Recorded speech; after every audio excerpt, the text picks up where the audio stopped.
YouTube पर 30 लाख हुए subscribers. आपके प्यार और भरोसे के लिए शुक्रिया।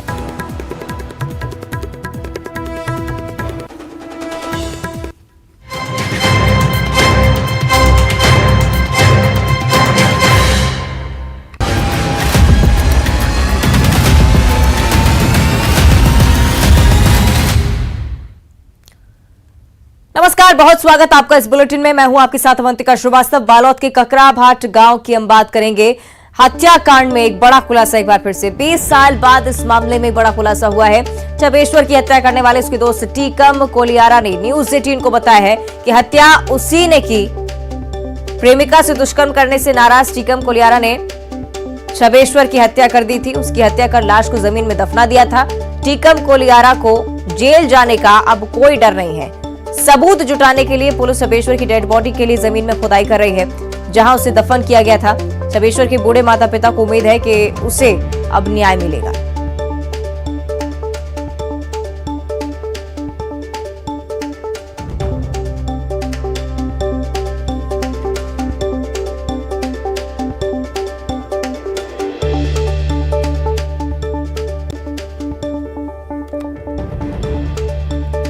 बालोद का ये पूरा मामला जिसमें लगातार खुलासे हो रहे हैं, लेकिन 20 साल का समय बीत जाने के बाद अब आरोपी पुलिस के सामने आया। उसने इस बात को कबूल कर लिया है कि उसी ने हत्या की थी। एक और बड़ा एंगल जो कि उसकी तरफ से स्पष्ट किया गया, हत्या क्यों की गई थी इसकी वजह बताई। प्रेमिका से दुष्कर्म किया था, इस वजह से छबेश्वर को मौत के घाट उतार दिया था, वहां पर दफना दिया था।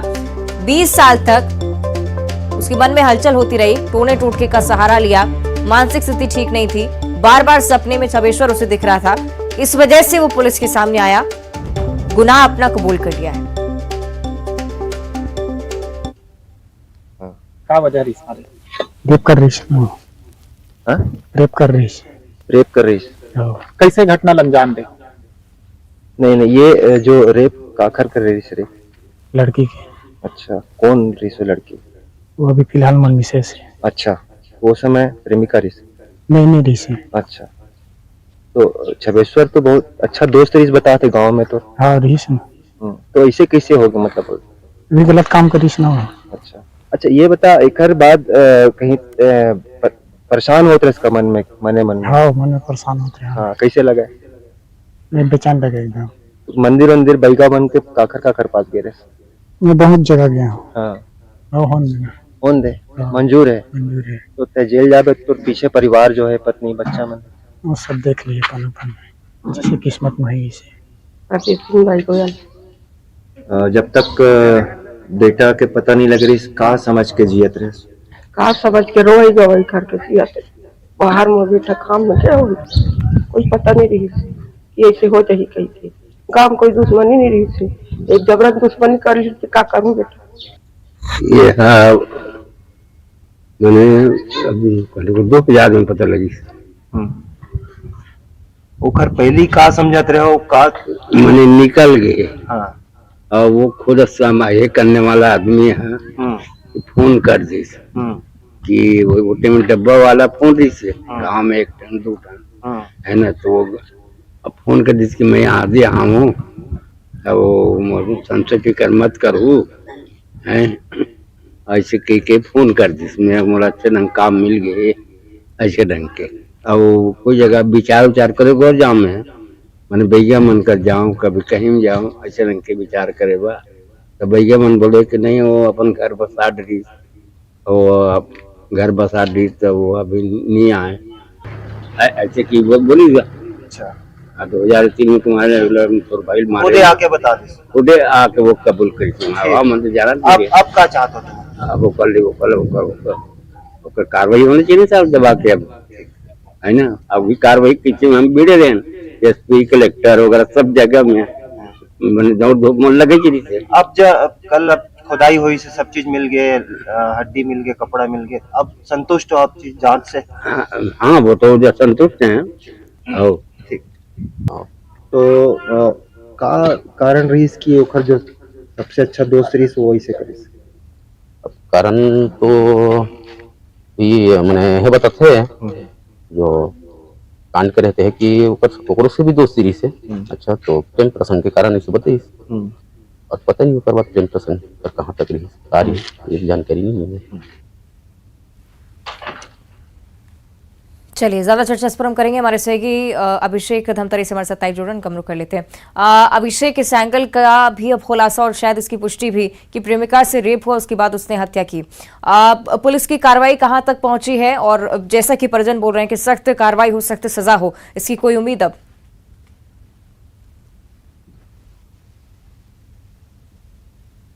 जी बिल्कुल, अभी कुछ देर पहले मेरी बालोद एडिशनल एसपी से बात हुई है। उससे बातचीत में जो उन्होंने कहा कि अभी तक जो जांच की जो प्रक्रिया है वो ये है कि जो अवशेष मिले हैं, हड्डियां मिली हैं, कपड़े मिले हैं, उनका डीएनए टेस्ट होना है। डीएनए के सैंपल लिए जाएंगे, सैंपल लेट भेजा जाएगा, जो रिपोर्ट आएगी उसके बाद दवाई आगे बढ़ेगी। लेकिन आपको बता दूं कि पहली बार टीकम ने ये न्यूज 18 पर पहली बार ये खुलासा किया कि जो मृतक है उसने रेप किया था उस महिला का, जो आज उसकी पत्नी है, ये वो अपने शब्द में कह रहा है। तो ये पहली बार खुलासा न्यूज 18 के माध्यम से टीकम ने किया। और अब इस पर पुलिस का कहना कि अभी ये मामला हमारे एंगल में है ही नहीं, हमारी जानकारी नहीं है। कहीं ना कहीं भविष्य में जाकर जब जांच शुरू होगी, डीएनए रिपोर्ट आएगा, मामला दर्ज हो जाएगा, उसके बाद में एंगल जुड़ सकता है पूरी जांच में पुलिस में। तो फिलहाल जो परिजन है, जो आपका सवाल है, वो चाहते हैं कि जो कानून में जो अधिकतम कार्रवाई हो, अधिकतम सजा हो, वो उसे मिलनी चाहिए। क्योंकि माता पिता तो 20 साल पहले यही समझ रहे थे कि बेटा घर छोड़कर निकल गया है, साधु संत बन गया होगा, या किसी ने बता दिया कि घर बन गया है, तो यही सोच के कहना कि जी रहा है, खा रहा है, यही सोच के वो अपने जीवन बिता रहे थे। लेकिन अब जब यह खुलासा हो गया कि अब उसका बेटा इस दुनिया में ही नहीं रहा और उसे परलोक पहुंचाने वाला और कोई नहीं, उसके बेटे का जो लंगोटिया यार ही उसकी हत्या कर देता है, ये उनके लिए चौंका डाला है। तो अब उसके माता पिता और परिजन भी यही चाहते हैं कि जो हत्या की सजा होती है भारत के कानून में, वो उसे जरूर मिलनी चाहिए। बिल्कुल अभिषेक, और जिस वजह से इस पूरी वारदात को अंजाम दिया था, प्रेमिका के बारे में क्या अभी तक पुलिस को कोई जानकारी? युवती कहाँ है अभी, किस हाल में है? क्या उस तक पहुंचने की कोशिश पुलिस ने की है? जी, पुलिस को जानकारी नहीं है। मैंने भी थोड़ी देर बाद पहले एसपी से बात की, चर्चा इसी विषय से की, तो उन्हें जानकारी नहीं इस बात की। उन्होंने साफ साफ कहा आगे अगर जानकारी में बात बनाने में आती तो उसे जांच में जरूर लिया जाएगा। लेकिन जहाँ तक आपका सवाल है कि वो युवती का है, तो वो युवती आज टीकम है, उसकी पत्नी है, उन दोनों की शादी है, दोनों के बच्चे हैं, उनका पूरा परिवार है। तो और यही वजह थी टीकम को उस युवती के साथ प्रेम था, और उसका ये कहना है कि सदेश्वर ने उसके साथ दुष्कर्म किया था, इसी कारण सदेश्वर की हत्या की। तो यही पूरा मामला है कि वो जो महिला है, आज वो महिला पत्नी टीकम की, उसके साथ ही रहती है और उसकी साथ बतौर पत्नी जीवन बसर करती है। ठीक है, बहुत शुक्रिया आपका अभिषेक इस पूरी जानकारी के लिए। तो लगातार देखिए इस केस को लेकर पुलिस की तरफ से जांच भी की जा रही है। उम्मीद यही कि खुलासे के बाद जो कार्रवाई होनी चाहिए विधिवत, वो जरूर हो इस पूरे मामले को लेकर। आगे बढ़ते हैं, अन्य खबरों की ओर भी रुख करेंगे। मैरिज वाला ब्लैकमेलर, ये उस ठग की क्राइम कुंडली है जो मैट्रिमोनियल साइट पर अपना शिकार तलाशता। जैसे ही कोई लड़की उसके जाल में फंसती, वो 7 फेरे लेता है और फिर बनाता लड़की का अश्लील वीडियो, उसे ब्लैकमेल करता था। आखिर इस डर्टी पिक्चर वाले वहशी ब्लैकमेलर के और कितने राज हैं और अब तक कितनी लड़कियां इसका शिकार हुई, रिपोर्ट में देखिए।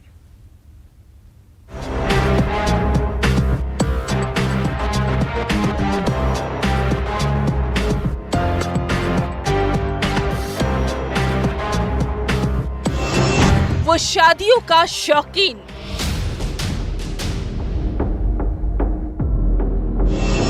मैट्रिमोनियल साइट पर ढूंढे शिकार।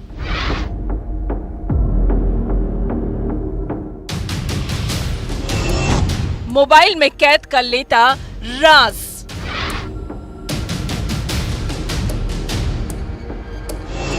वहशीपन, अश्लील वीडियो का खेल।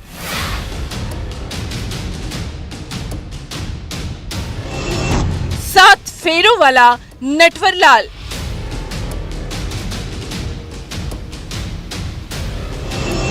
ब्लैकमेलर की डर्टी पिक्चर। शादी की वो बिसात जिसमें जज्बात से खेलने वाला एक खिलाड़ी जो मैट्रिमोनियल साइट पर अपना शिकार ढूंढता है, जिसे तलाश रहती है जीवन साथी की, लेकिन मकसद होता है उसे ठगना, जो लड़कियों को अपनी बातों की जाल में फंसाता है। गुजरात का वो ठग जिसके मोबाइल में कैद है डर्टी पिक्चर, जिस 7 फेरों वाले नटवरलाल को पकड़ने के लिए पुलिस ने इनाम का ऐलान भी किया था। अगर आप भी मैट्रिमोनियल साइट पर हमसफर की तलाश कर रहे हैं तो जरा होशियार। भिंड में एक ऐसी एफआईआर दर्ज हुई है जिसने गुजरात वाले इस ठग का काला चिट्ठा खोलकर रख दिया है। और अब सीधे आपको दिखाते हैं मुख्यमंत्री भूपेश बघेल इस वक्त क्या कुछ कह रहे हैं। उसमें अलग अलग उम्र के लोगों ने उसमें वर्गों में बांट दिया था, 18 साल, फिर 40 साल, फिर 40 साल से अधिक। तो बहुत सारे ऐसी महिलाएं भेंट मुलाकात कार्यक्रम के दौरान उनसे मुलाकात हुई और उन्होंने अपना अनुभव साझा किया। शादी के पहले हम लोग मायके में सब खेल खेलते थे, शादी के बाद हम सब ये सारे खेल छूट गए थे, लेकिन अब छत्तीसगढ़िया ओलंपिक होने के बाद वो सारे खेल खेलने का मौका मिला। वो बड़ी प्रसन्न थी वो महिलाएं, चाहे वो कबड्डी खेलें, खो खो, फुगड़ी, गेड़ी, वो सारे खेल जो बचपन में खेलते थे उनको उन्होंने अभी छत्तीसगढ़ ओलंपिक में उन्होंने खेला।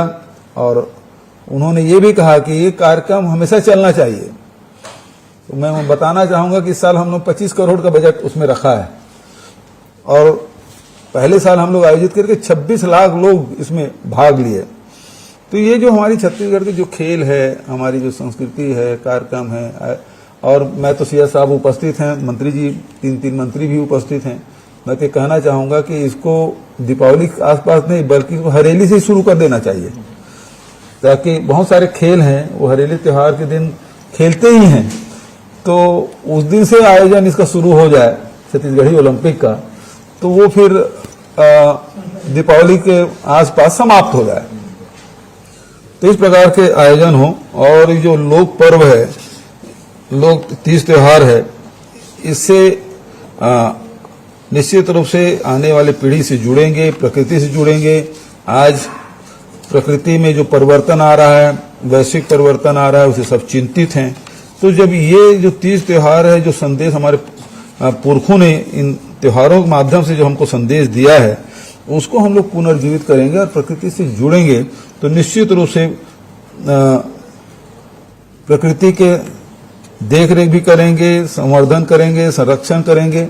तो ये लोक संस्कृति और प्रकृति ये दोनों एक दूसरे से जुड़े हुए हैं, और जब ये लोक पर्व आयोजन करेंगे तो निश्चित रूप से हमारा जुड़ाव प्रकृति के साथ होगा।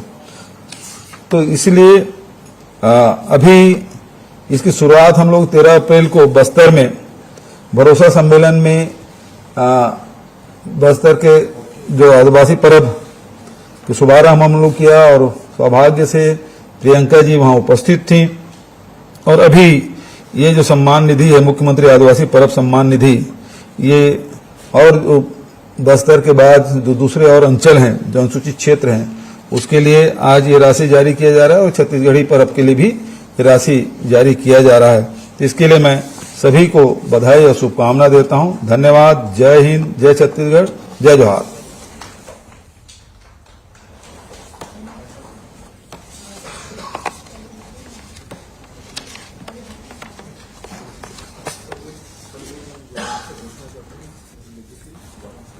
अच्छा, ठीक है।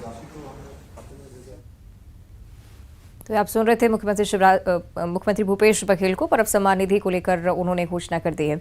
आगे बढ़ते हैं। करीब 1.5 महीने पहले एक महिला अपने मायके वालों को कॉल लगाकर कहती है कि मां मुझे बचा लो। उसके बाद मायके वालों का अपनी बेटी से कोई संपर्क नहीं होता। फिर परिवार वालों को बेटी के कत्ल की खबर लगती है, जिस कत्ल की राजदार थी मृतका की सास, ननद और देवर। आखिर कत्ल किसने किया, कैसे पकड़ा है हत्यारा, खुलासा चौंकाने वाला है।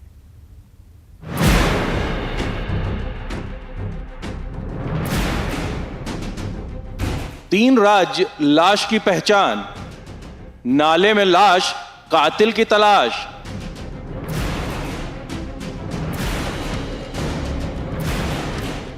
डेढ़ महीने बाद खुला राज, गोबर से गुनाह छुपाया, राज छुप न पाया।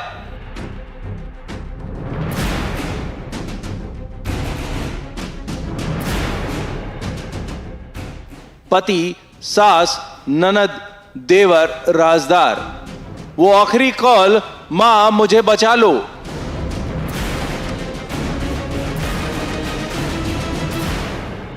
तारीख 10 मार्च 2023 और तारीख 17 अप्रैल 2023 यानी करीब 1.5 महीने।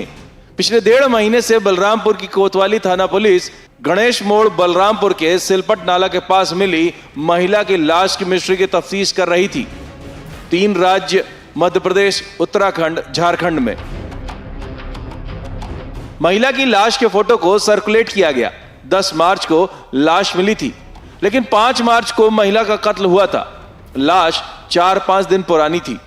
लाश के फोटो से मृतका की पहचान हुई। 35 साल की सनमेत की हत्या हुई थी, जिसके साथ बेरहमी से मारपीट की गई, जिससे उसकी जान चली गई।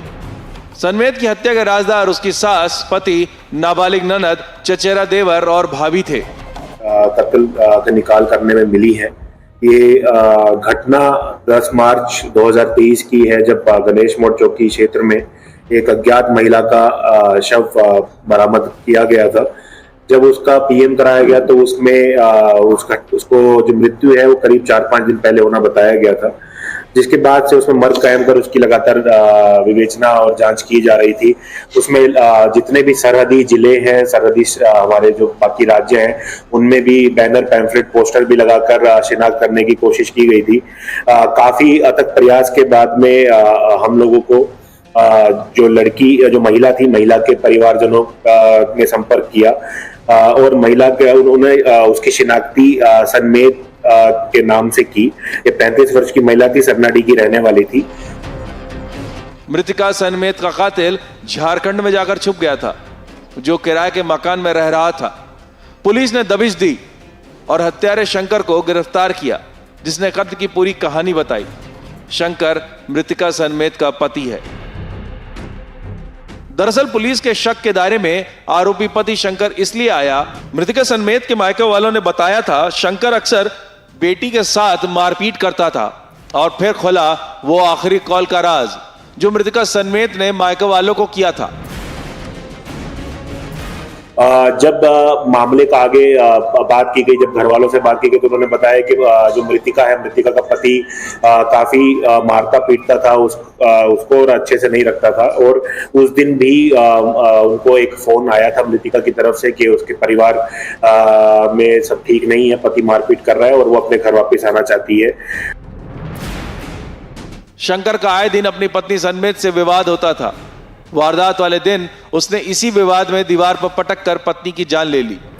हत्या की यह बात घर वालों को बताई। मृतिका की सास और नाबालिग ननद ने गोबर और मिट्टी से खून के धब्बों को छुपाया। मोटरसाइकिल से हत्यारा पति शंकर लाश को बाइक पर ले गया और सरपट नाले में फेंक दिया। जिसके बाद ही उसी दिन 5/3/2023 की बात है ये, उसी दिन उसके पति ने उसको मारा और बाद में अपने परिवार वालों के साथ मिलकर उसने बॉडी को ठिकाने लगाया। इसमें घटना में सभी लोगों को, सभी आरोपियों को गिरफ्तार करने में पुलिस को सफलता मिली है। इसमें उसका पति शंकर, उसकी सास भगोरी देवी, उसका चचेरा भाई मुरली सिंह, उसकी भाभी विंती देवी और उसकी एक अपचारी बालिका छोटी बहन है जो नाबालिग है। इन सभी को पकड़कर आज रिमांड पर भेजा जा रहा है और विधिवत कार्रवाई की जा रही है। इनमें से इनका कोरोना टेस्ट भी कराया गया। इनमें से 2 लोग कोविड पॉजिटिव है, तो उनको कोविड प्रोटोकॉल के अकॉर्डिंग ही आगे की कार्रवाई की जाएगी। हत्या के राज को छुपाने की सारी कोशिश की गई, लेकिन कत्ल का यह राज न रहा। बलरामपुर से सूरज गुप्ता के साथ bureau report, news 18 Madhya Pradesh, Chhattisgarh. 2 थाना इलाका और मर्डर की दिल दहला देने वाली मिस्ट्री। 30 किलोमीटर तक नहर में लाश बहते हुए जाती है। जिस शख्स की हत्या करने के बाद हत्यारों ने लाश को इसलिए नहर में बहा दिया था कि उनका राज ही रहेगा, लेकिन कातिल बेनकाब हो गए। आप जानकर दंग रह जाएंगे। सास और दामाद ने मिलकर पूरी खौफनाक साजिश रची थी।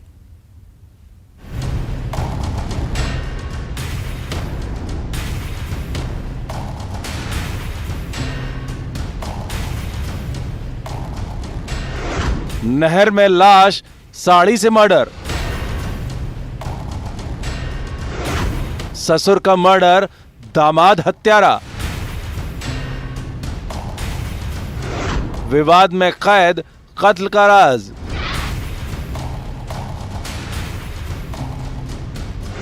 एक शक और वो हुआ खामोश।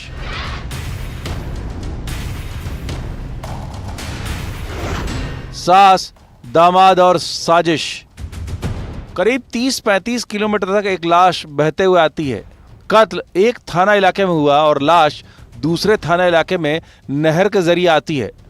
हत्यारों को यह लगता है उनका राज पानी में बह गया, लेकिन इसी बीच एक एफआईआर दर्ज हुई। जांजगीर चांपा के नैला पुलिस चौकी का यह मामला है। कत्ल इसी थाना इलाके में हुआ था। एफआईआर में संतोष कश्यप की गुमशुदगी की रिपोर्ट उसके बेटे जितेंद्र ने दर्ज करवाई थी। 13 अप्रैल को रात में संतोष का कत्ल हुआ था। गला घोंटकर हत्या की गई थी और हत्या का राज कैद था साड़ी में। साड़ी के बॉर्डर से यह मर्डर हुआ था। दिनांक 15/4/2023 को नवागढ़ के मुख्य नहर में एक शव प्राप्त हुआ। प्रार्थी को सूचना मिलने पर वह जाकर देखा तो उसने अपने मृतक को अपने पिताजी संतोष कश्यप के रूप में पहचान किया, जिस पर से थाना नवागढ़ में मर्ग कायम कर विवेचना जांच में लिया गया। लाश बहते हुए दूसरे थाना इलाके में पहुंची और जब मृतक के बेटे को इस लाश के बारे में पता चला, उसने तस्दीक की लाश उसके पिता की है। लेकिन और बुलेटिन में इतना ही। देखते रहिए न्यूज़ 18।